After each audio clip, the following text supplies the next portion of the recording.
We are in a point of history where information is so readily available that we no longer have to struggle to get information. Now we have to figure out what to do with all of this information. When it comes to nutrition, this is especially confusing because there is so much layered information and there's so many conflicting ideas when it comes to nutrition. So today I want to make it really easy for you. I want to talk about ultra-processed foods versus whole foods and why this should be a focus for you if you want to start focusing on your health. Hi, my name is Sam. I'm a clinical nutritionist and martial artist. I'm going to be bringing you tons of information about nutrition, health, longevity, and martial arts. If this sounds like it might interest you, make sure you hit the subscribe button and turn on the notifications so you don't miss out on a new video from me.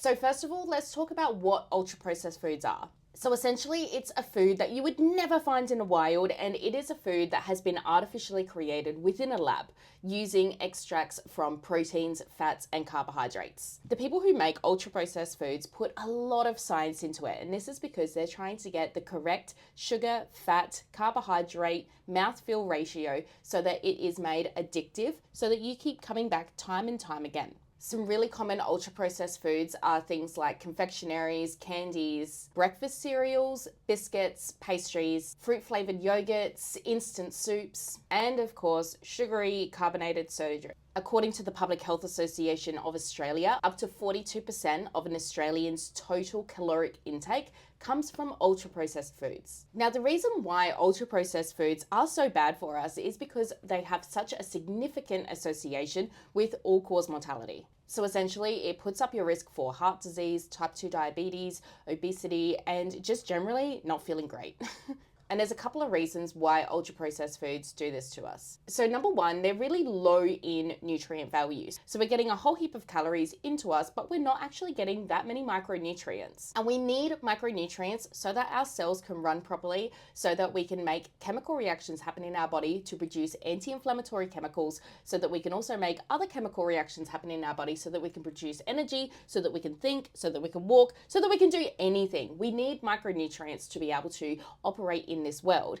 Ultra-processed foods are generally pretty void of these micronutrients, especially things like vitamin C, vitamin A, vitamin K, and are also void of a lot of important phytochemicals, which are potent antioxidants that are found in plant foods. So when we consume an ultra-processed food, not only are we having a huge amount of calories for a low amount of nutritional value, but that huge amount of calories can also cause a lot of oxidative stress within the body. Now, anytime you eat anything and anytime your body takes what you've eaten and produces energy from what you've eaten, you are creating oxidative stress in your body. It happens every single time the Krebs cycle operates in your body. The trick here is to be able to consume enough antioxidant foods to be able to mitigate the oxidative effect. Now, when you have an Australian diet where 42% of your daily caloric intake are coming from ultra-processed foods, that means that you are creating an extra load of oxidative stress on the body, as well as not bringing in any antioxidants into the body to mitigate that effect. Ultra-processed foods you'll also find typically don't have a lot of fiber. Now, what this means for you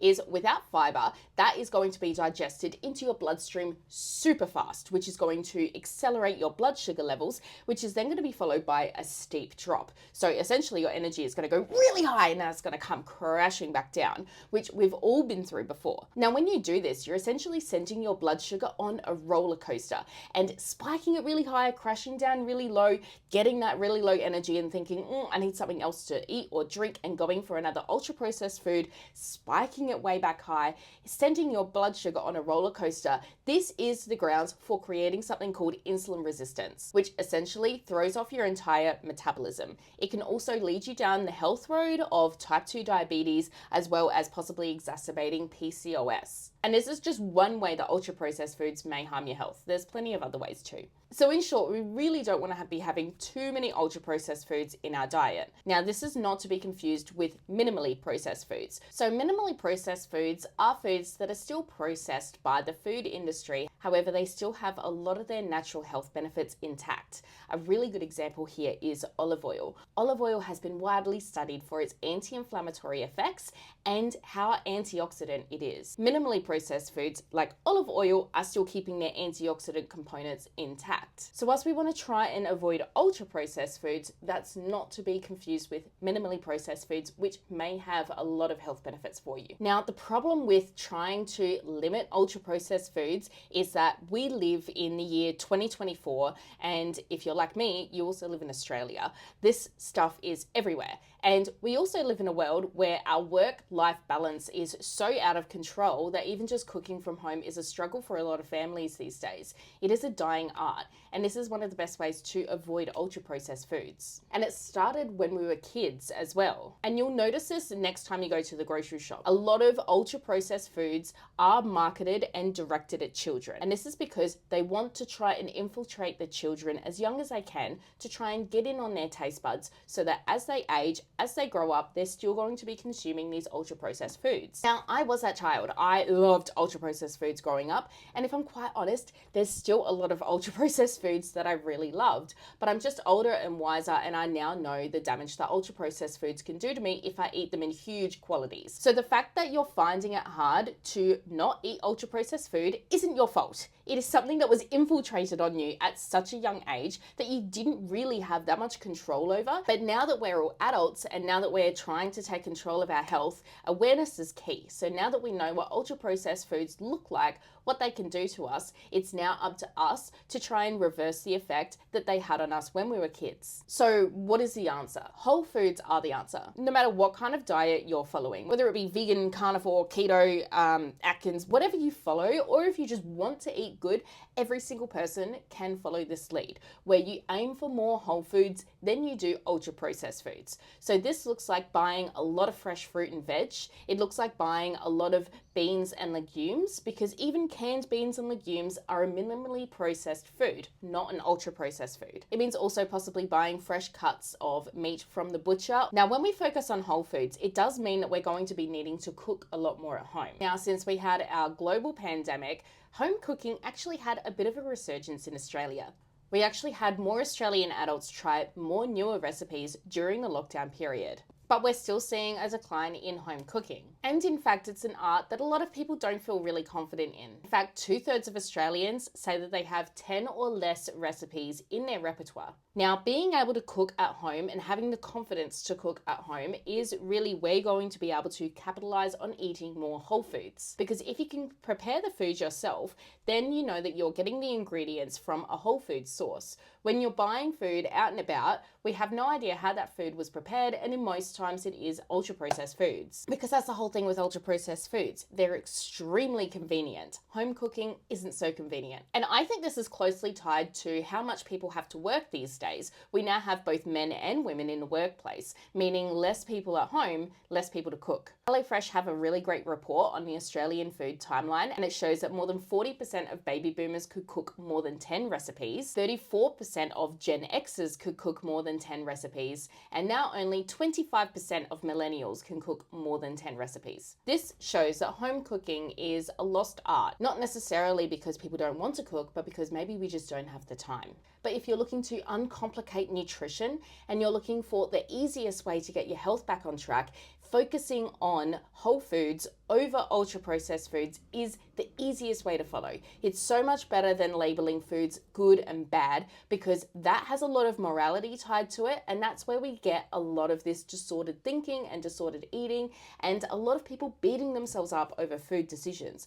We don't want that because it's not conducive to a healthy relationship with food. Whereas if we're focusing more on whole foods versus ultra-processed foods, it removes the morality from the food and it focuses on exactly what the foods are. So now that we know that whole foods are the way to go, and we also know that home cooking is the best way to include more whole foods in your diet, let me give you 3 tips to include more whole foods into your diet. So first of all, shop at farmers markets and shop in the fruit and veg section. You want to try and find things that are on sale, because most of the time when fruit and veggies in particular are on sale, that means that they're in season. When foods are in season, they're going to have more macronutrients that are particular to the certain weather that's going on outside. For example, oranges and kiwi fruits have the highest vitamin C content in fruit, and they are in season during the winter. Do you think this happened by accident? It did not. Nature knows. Nature knows. This will also help you save a lot of money because when you shop in season, like I said, it's either on sale or it's generally cheaper. So number 2 is to actually prioritize home cooking. A lot of the reason why we're not home cooking is because it's not a priority. Now, I understand that we work really, really, really hard as adults in this 2024 world, but we also have to come to terms with our health and just how important that is. And if you want to live a healthful, long life, we really have to make an effort to focus on home cooking. And we do this by prioritizing it. So making sure that you are cooking at home as often as you can, dedicating days to it, making some kind of a menu even so that you can take the thinking power away from it and you know exactly what you're going to cook. You may also be someone who likes to do all their cooking on one day so that they've got all the meal prep for the rest of the week. Whatever works for you, but it is something that you have to prioritize and you have to keep at the forefront of your mind, because if you're not prioritizing it, if you're not keeping it at the forefront of your mind,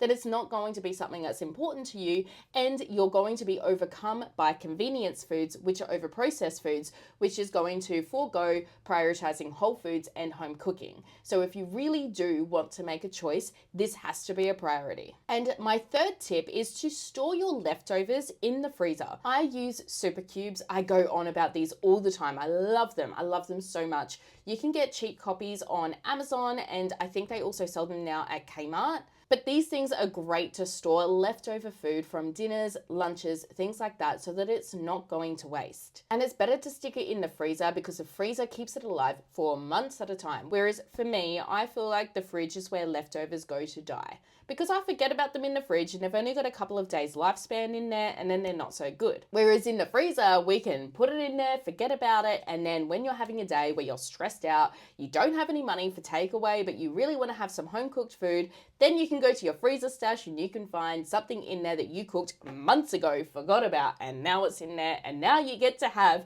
a home cooked whole foods meal that has been minimally processed, and you have just saved yourself a butt ton of money on Uber Eats. So in my opinion, one of the most basic and best ways that you can focus on your health and nutrition is just by focusing on whole foods over ultra processed foods. Instead of good foods versus bad foods, instead of calories in, calories out, whatever it may be, the starting point, I think, that is best is focusing on whole foods. Now, I would love to know what you struggle with this. What is it about eating whole foods, or what is it about eating nutritionally dense foods that you find particularly hard? Let me know in the comments, because I'd love to have this discussion and I would really like to make more videos to help people because I have so much knowledge in this area. So anyway, if you did like this video, make sure that you like, comment and subscribe, and also hit the notification bell so that you can see when my next video is on. Now, I'm going to get ready to go to the gym soon. I'm going to go do some martial arts. Maybe I also film, I don't know. We'll see how we go.